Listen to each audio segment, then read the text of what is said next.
Good morning, ladies and gentlemen. Thank you for standing by. Welcome to Northern Technologies International Corporation third quarter 2023 earnings conference call and webcast. At this time, all participants are on a listen-only mode. After the speaker's presentation, there will be a question-and-answer session. To ask a question during the session, you will need to press star 11 on your telephone. You will then hear an automatic message advising your hand is raised. Please note that today's conference is being recorded. As part of the discussion today, the representative from NTIC will be making certain forward-looking statements regarding NTIC's future financial and operating results, as well as their business plans, objectives, and expectations. Please be advised that these forward-looking statements are covered under the safe harbor provisions of the Private Securities Litigation Reform Act of 1995, and that NTIC desires to avail itself of the protections of the safe harbor of these statements. Please also be advised that actual results could differ materially from those stated or implied by the forward-looking statements due to certain risks and uncertainties, including those described in NTIC's most recent annual report on Form 10-K, subsequent quarterly reports on Form 10-Q, and recent press releases. Please read these reports and other future filings that NTIC will make with the SEC. NTIC disclaims any duty to update or revise its forward-looking statements. I will now hand the conference over to your speaker host for today, Ms. Patrick Lynch, Chief Executive Officer. Please go ahead, sir. Good morning. I'm Patrick Lynch, NTIC's CEO, and I'm here with Matt Wolsfeld, NTIC's CFO. Please note that a press release regarding our third quarter fiscal 2023 financial results was issued earlier this morning and is available at ntic.com. During today's call, we will review various key aspects of our fiscal 2023 third quarter financial results, provide a brief business update, and then conclude with a question-and-answer session.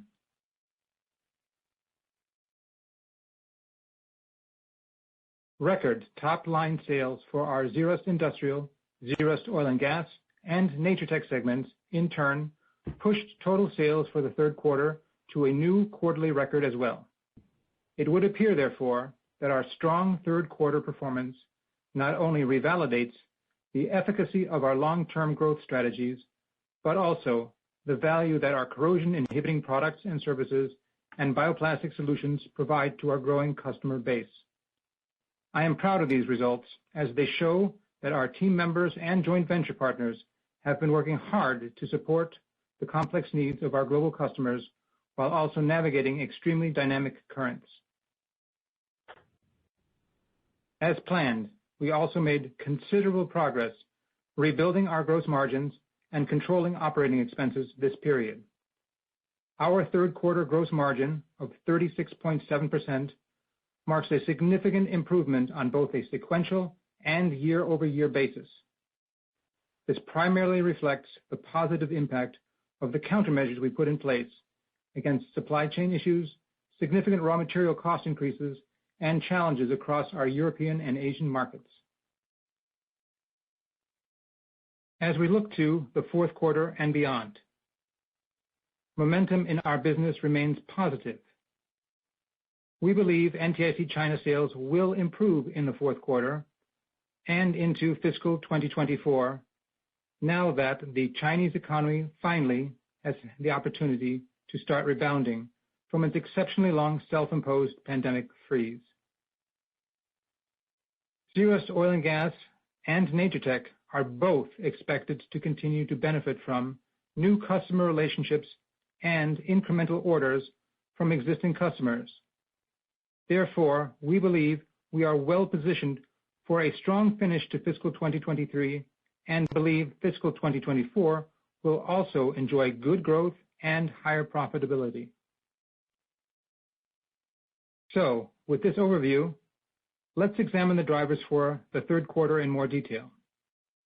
For the third quarter ended May 31st, 2023, our total consolidated net sales increased 10.6% to a quarterly record of $21 million, as compared to the third quarter ended May 31st, 2022.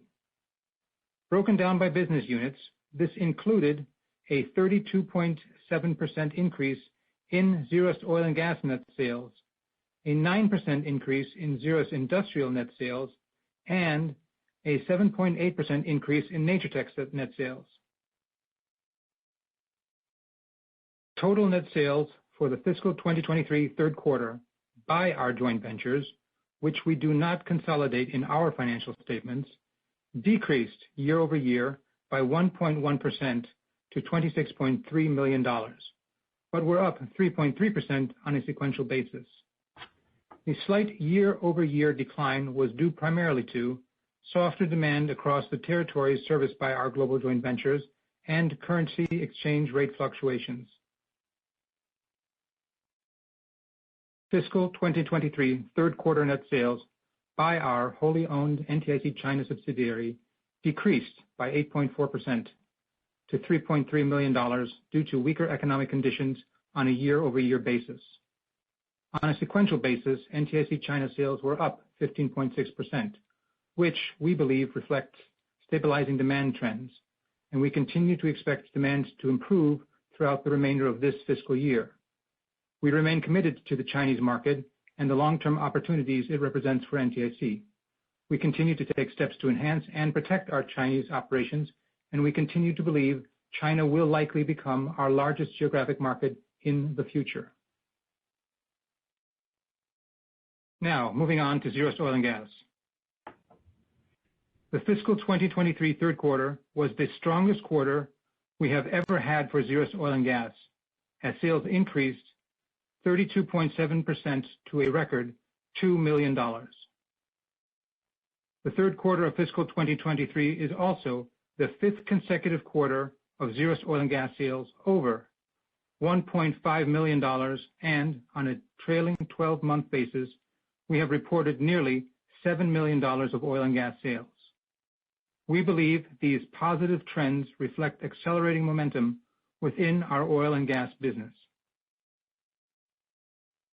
Interest continues to grow from new and existing customers for our Zerust Oil and Gas solutions, which include applications to protect above-ground oil storage tanks and pipeline casings from corrosion.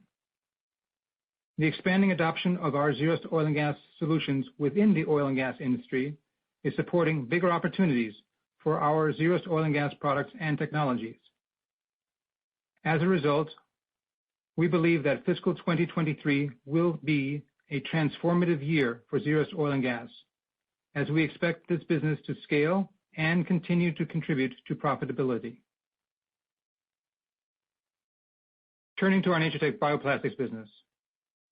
As expected, Natur-Tec sales growth re-accelerated in the third quarter after seasonality and the timing of both shipments and orders impacted Natur-Tec sales in our second quarter. Fiscal 2023 third quarter Natur-Tec sales were a record $4.9 million, a 7.8% increase over the prior fiscal year period. We expect Natur-Tec sales growth will remain strong in the fourth quarter, supported by favorable demand in North America and India and significant new customer wins and orders in these geographies. Globally, we continue to see growing market demand for new applications of certified compostable plastic products and resin compounds, as well as increased interest in commercial and municipal programs that use certified compostable plastics as alternatives to conventional plastics. As a result, we believe we are well positioned for long-term sustainable growth within our Natur-Tec bioplastics business. As you can see, our third quarter performance reflects the progress we are making to profitably grow our business and create significant value for our shareholders. This is a testament to the leading solutions we have created, the valuable services we provide, and the strength of our team members and joint ventures.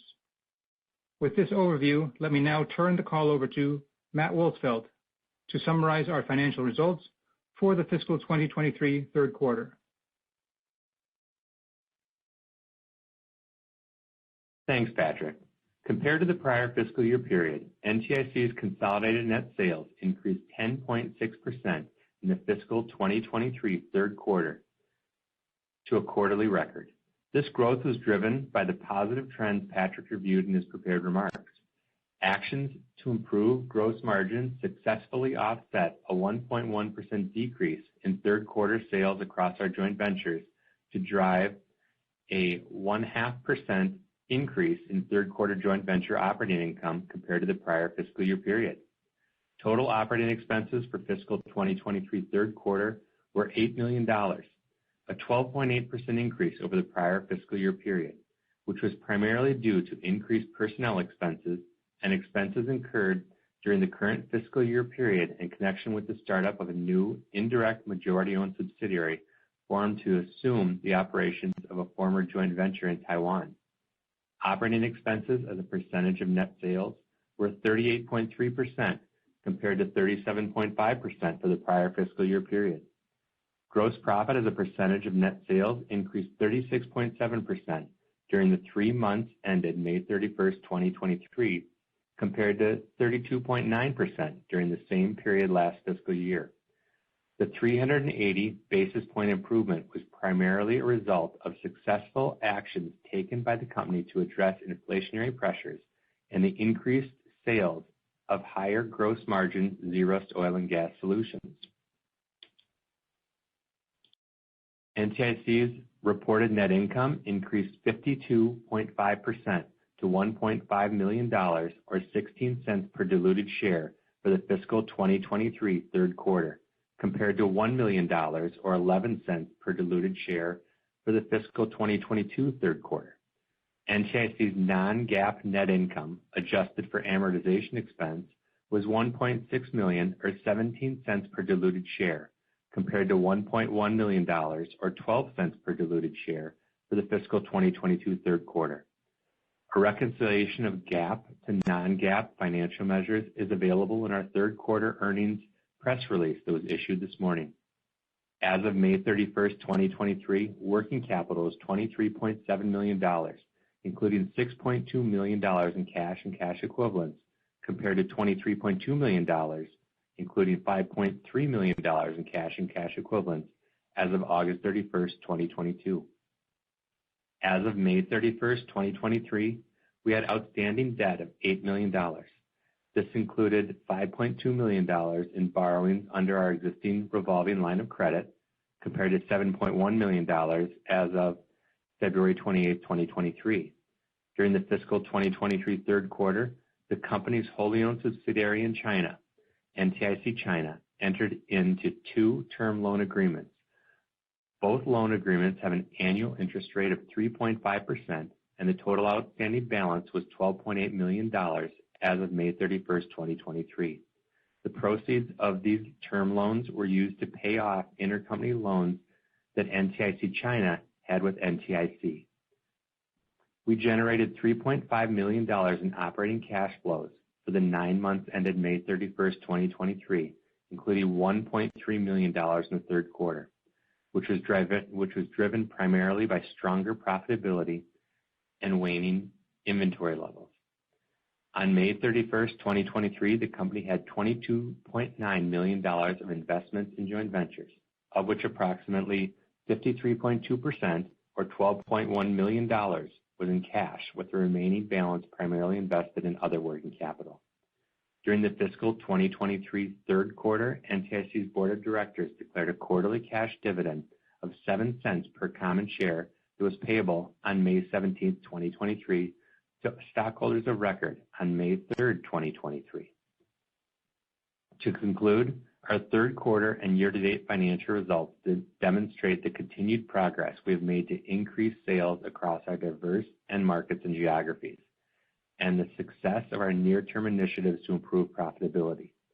I'm encouraged by the direction we're headed, and while the economic environment remains extremely fluid, we continue to believe fiscal 2023 will be another good year of sales and profitability at NTIC.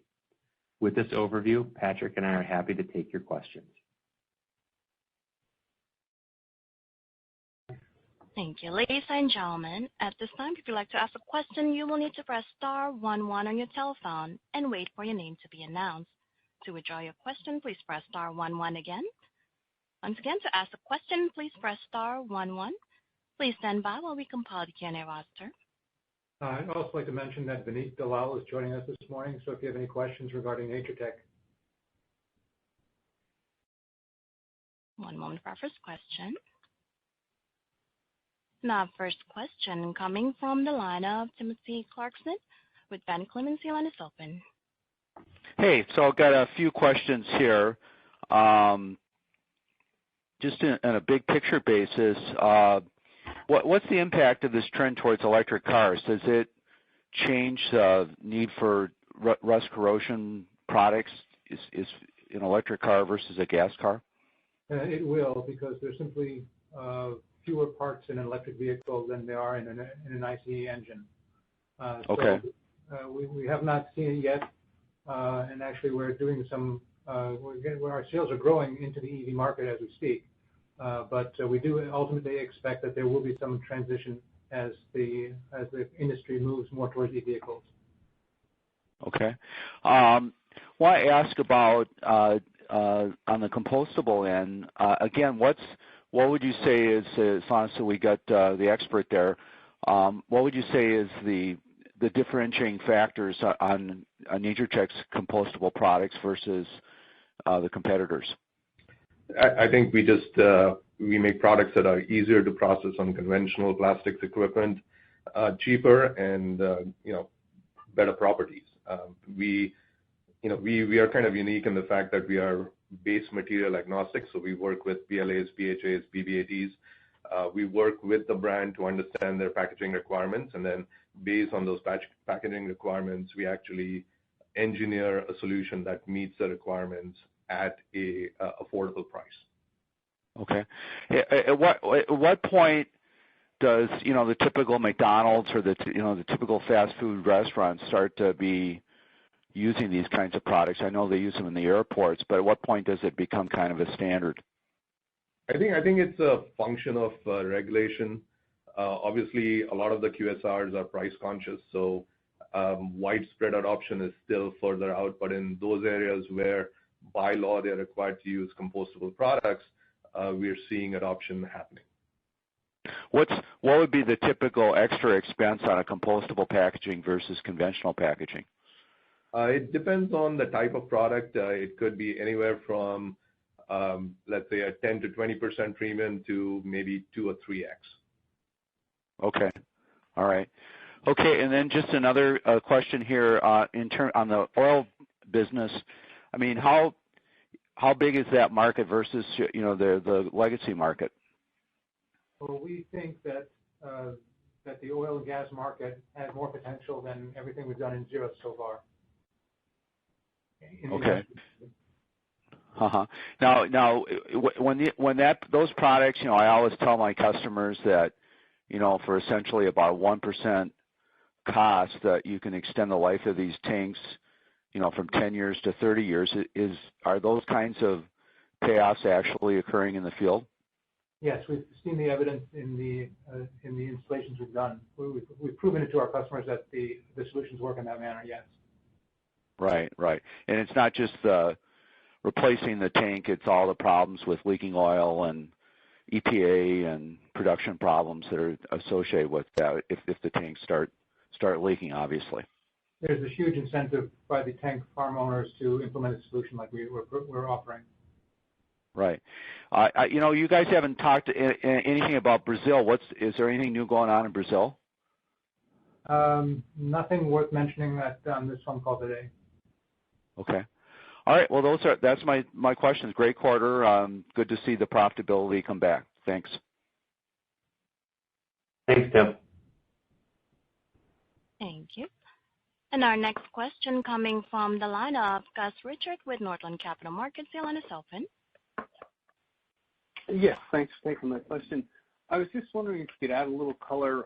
You mentioned sort of new customers in NatureTech, both North America and India. I was wondering if you could, is that for garment bags in India or compostable for consumer products? Just any color on that pipeline, what's going on in North America as well. Sure, Gus.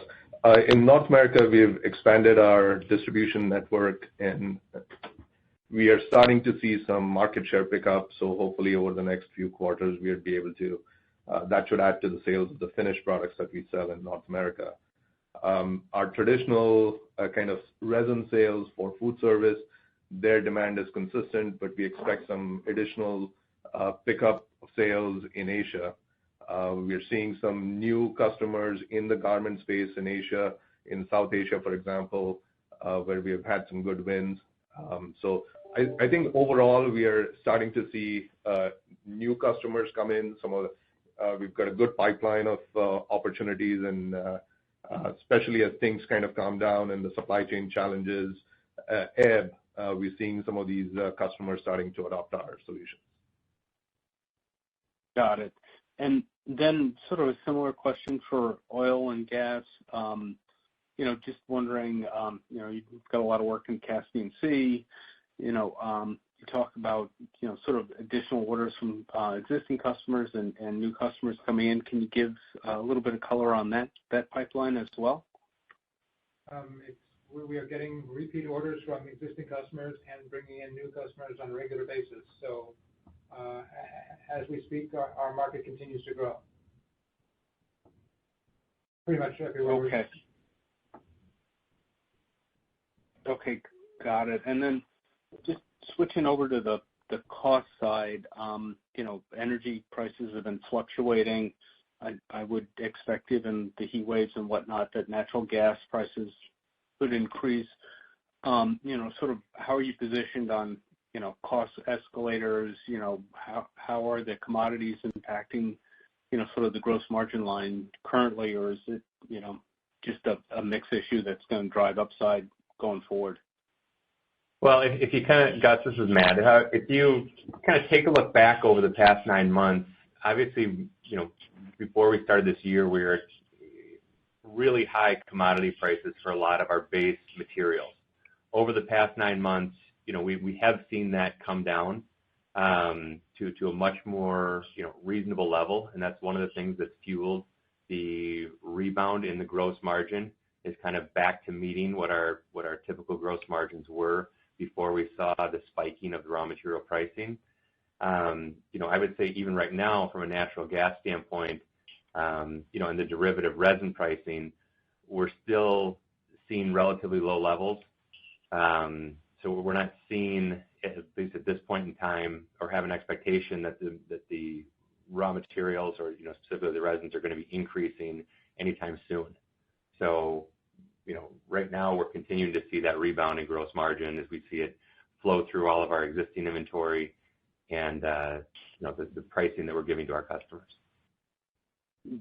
Got it. And in sort of your long-term contracts, am I correct in assuming that there's sort of escalators if there is a spike in raw material? Yeah, I mean, there are, and obviously, in most situations, we're doing spot pricing. In about 70% of our business, we're doing spot pricing based on the price of raw material at that time. The other 30%, some of it is just, purchasing of our stock inventory, which we can control, but it takes longer for us to adjust that pricing and then have that flow through the inventory that we have on hand. A small portion of our total business are blanket orders for, a full year or for a longer period of time. That tends to be the situation where we, potentially could get caught with, either negative or positive, impacts on margins. So, we think we have a much better handle on where we are right now from a pricing standpoint, and I think we are positioning ourselves now to act quicker than we did, 12 to 15 months ago when we saw some of the volatility that we've talked about over the past 5 quarters. Got it. And then just flipping over to, China, there's been a lot of commentary in the press about, the strength and duration of the recovery. Just any comments on kind of what you've been seeing over the last quarter in terms of, the trajectory? Is it just stabilized? Is it improving? Is it moving on beyond auto? Any help there? It's difficult. It's difficult kind of for us to say exactly where it's hitting and what's going on, from a sales standpoint in China. It's existing customers that are ordering less is what we're seeing, and so there's just kind of a general slowdown compared to when I look at like the revenues that we achieved, in all of our fiscal 2021 and the first half of our fiscal 2022. We're simply at lower sales level and not seeing the recovery and the rebound that we expected to see. We did have better sales in Q3 than Q2, but we're still $500,000 to $1 million off on a quarterly basis where we were through the majority of our fiscal 2021.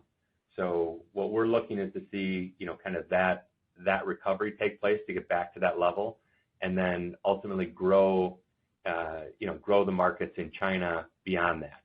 It still is a large, very large potential market for us, and obviously it's a bit of a headwind, given that we are basically hovering right at break-even point on that subsidiary. Got it. And then last one for me. You mentioned sort of FX impact on the JVs. Is that a dollar-euro impact? Any color on that one, and that's it for me. The majority of it, there's two key, really three key exchange rates that we deal with. Obviously, the euro from a JV standpoint, which has been relatively stable between 1.07 and 1.1 for the past few quarters. Part of the secondary impact would be in India, and that appears to be a kind of a consistent increase in the exchange rate, which has had some issues from the standpoint of if they're paying us for resins, if they're paying us for their receivables, that's just a little bit of a headwind, and it's going to be a push on overall revenue. Thirdly, and obviously this bounces around a little bit more, is in China.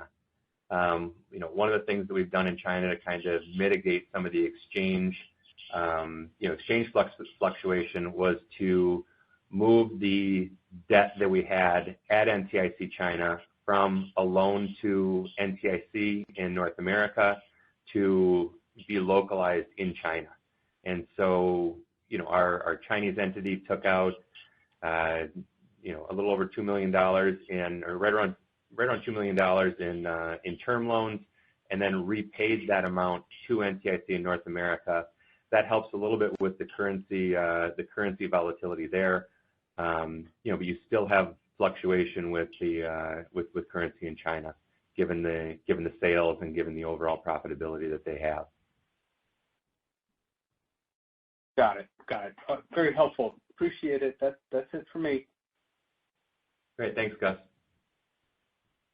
Thank you. And our next question coming from the line of Richard Hillman, private investor. Your line is open. Good morning, gentlemen. I had two questions.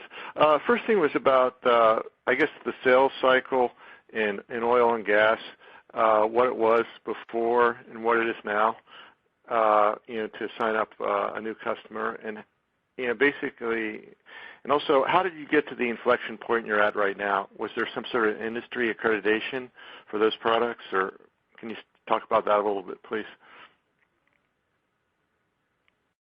I think what we're seeing is, we've talked before about some of the difficulties in oil and gas being the volatility and not having kind of a baseline level of sales. And what we're finally starting to see is more of a consistent amount of ordering coming in, so that we can kind of have a base level of sales, that we can kind of count on a quarterly basis. And so, if I look back at the past 5 quarters, it's been, nice growth from the standpoint of, if I go back to like Q3 last year, 1.5 million to 1.6 million to a little over 1.6 million to 1.8 million, and now up to 2 million, we're seeing a nice level of growth. The one thing that you do have with oil and gas is it is a much longer sales cycle. It takes much longer to become integrated with the customers, for them to test out the product, for them to understand, the return that it will give them and the benefits that it'll have to the overall infrastructure. And just historically, the oil and gas market is a slower market to adopt new technology. But what we're happy with is that the sales that we have now and that we've seen over the past, as I said, 4 or 5 quarters, are coming from a wide number of customers in a lot of different applications, meaning that the opportunity inside of each of those customers are significantly bigger. You're not talking about selling one tank or selling one casing to a customer and then that customer goes away. You're talking about selling 1 or 2 tanks to a customer when they potentially have, tens or hundreds of sales opportunities or infrastructure issues. And so that's one of the reasons why we are excited about the oil and gas space, is just because as you get integrated with these customers and you show the potential return, the opportunity is, huge multiples compared to a situation where you would just have a one-off sale and then you move on. Okay. And then Matt, also I wanted to ask you about R&D across the company. Basically, what do you consider yourself to be a specialty chemical company? And also, what are you doing to improve your R&D effort on the divisional level, for your companies, your joint ventures, and also with universities or outside partners? Sure. Well, I think what I'll do is, I can touch a little bit on R&D from from the Zerust standpoint, and I'll let Vineet touch on the R&D aspect from the NatureTech standpoint.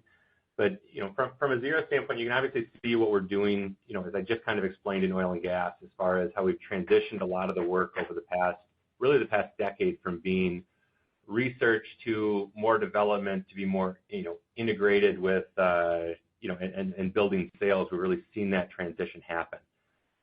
We don't partner as much from a industrial standpoint with universities. The development that we do is typically in our R&D facility here, or in our R&D facility that we have with X-Core in Germany.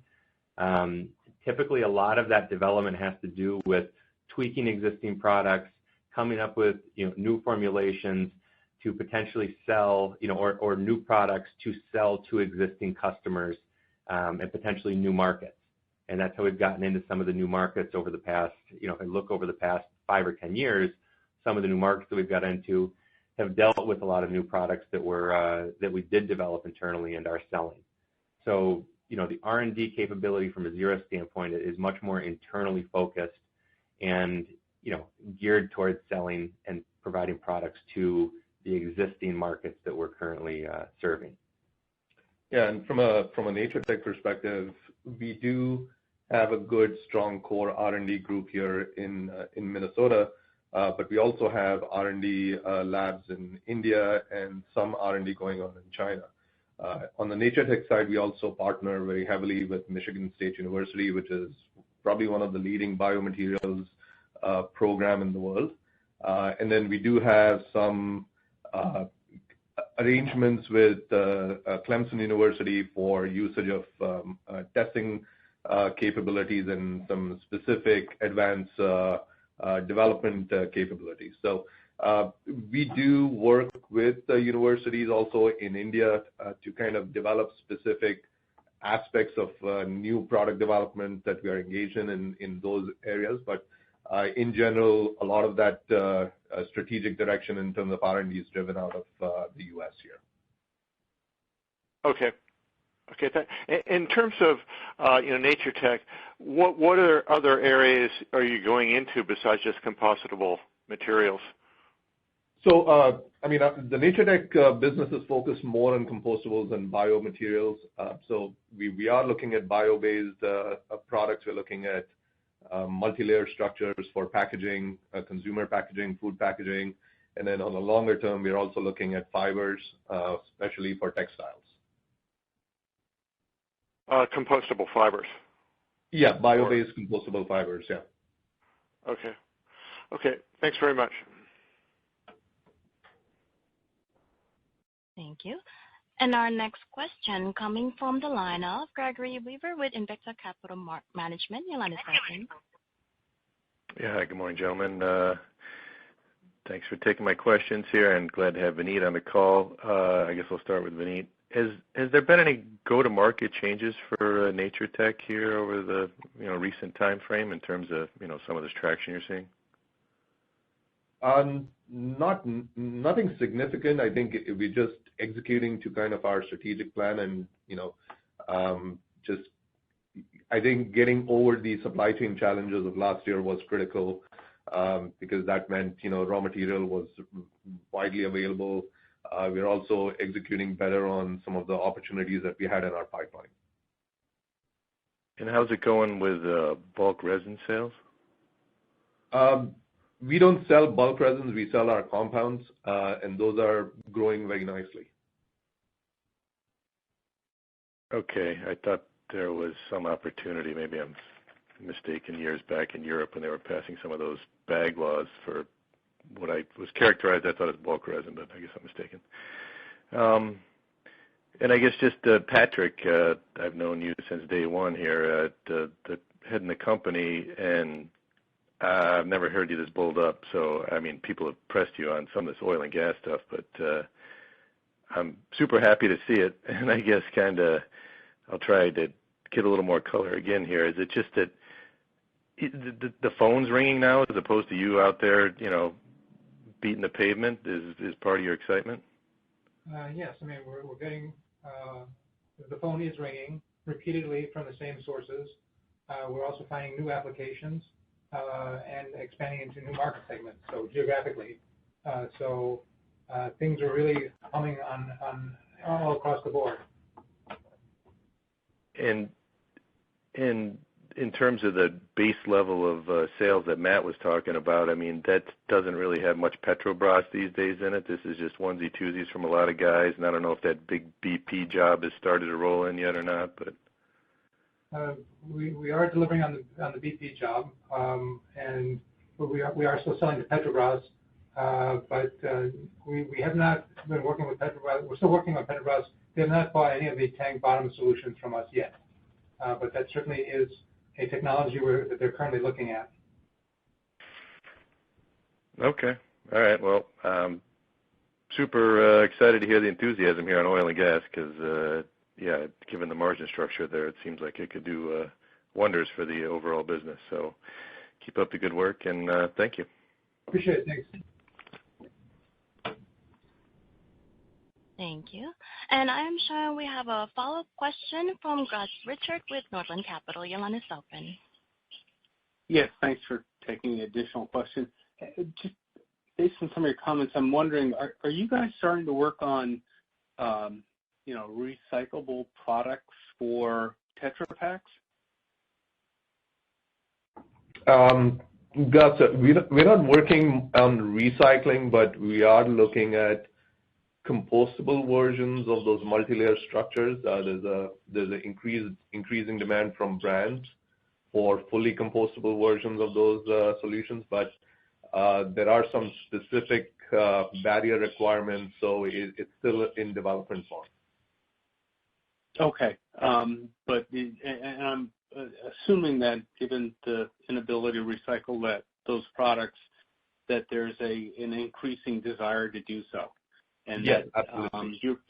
you're working on the development of that, and that could be an incremental market for you down the road. Yes, potentially. Got it. Thank you.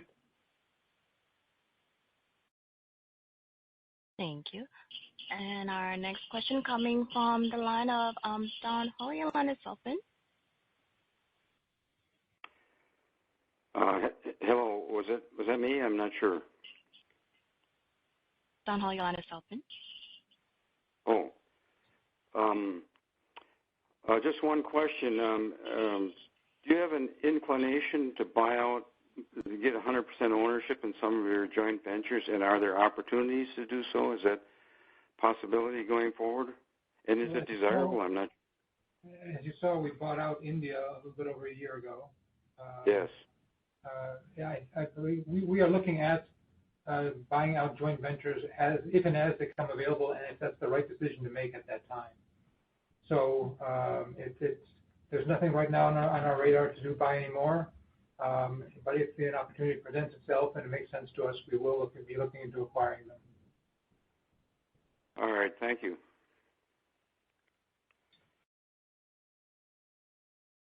Thank you. And I see no further questions in the Q&A queue at this time. I will now turn the call back over to Mr. Patrick Lynch for any closing remarks. Just wanted to thank everybody for their interest in NTIC this morning and wish you all a good day. Ladies and gentlemen, that does conclude our conference for today. Thank you for your participation. You may now disconnect.